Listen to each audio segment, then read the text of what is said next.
for example, in this, if you click on any of the events, because you can't detect it immediately, you kind of escalate. There's escalation process.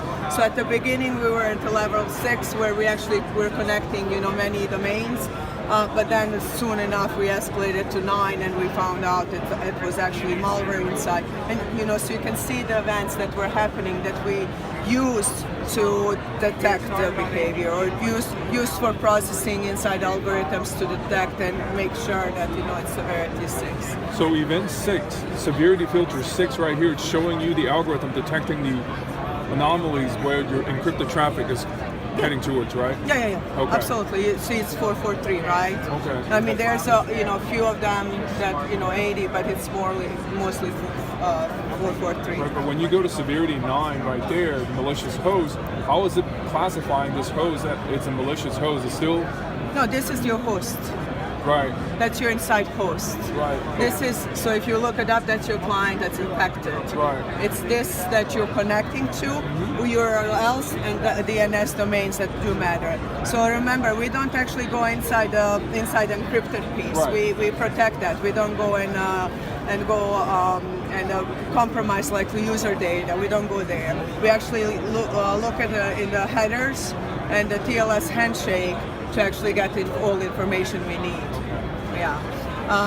So that's why it's based IP addresses, URLs, DNS host name that we connected, and so on. Also, packet lengths and arrival times are very important in this scenario.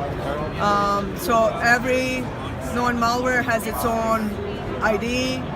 And remember, I already kind of showed that screen.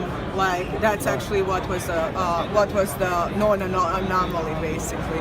Then you can kind of have ideas of what's going on, where you are, what you can do to protect yourself further. From the perspective on the stealth watch, so once you actually identify that, you can go back to the stealth watch and actually quarantine the user from here. And that's where this piece comes in. Are you familiar with that piece? Yeah, that's the integration with the ICE. Yes, and that's been there for a while. 6.6 or 6.7, I can't remember.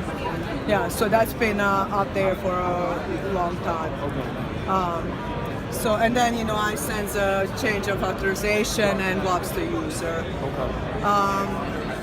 What else I can show you, or what else you may be interested in? No. So even here you can kind of see escalation, how it happened. And if you look over each of them, it kind of can give you like ideas, how did we actually escalate, what did occur. If you do not decrypt the payload, how do you know this is a ransomware? Based on the behavior? Yeah. Okay. I mean, it's like, so for example, WannaCry has some of the known IP address or known DNS domains that we're connecting, known URLs that we're connecting to, and that's how we know it, right? Because that piece comes from the threat grid, because already known. But that's still not very effective for 0 day, right? Because even though it's encrypted traffic, but you have no known signature or no known destination, how are you going to protect 0 day? That is maybe after. See, that information we got it from threat about the ransomware, but before that we have classified it as a malware. Okay. So the more detail about the name of the virus and those details comes from there. Right. But in the CTA, whatever CTA, cognitive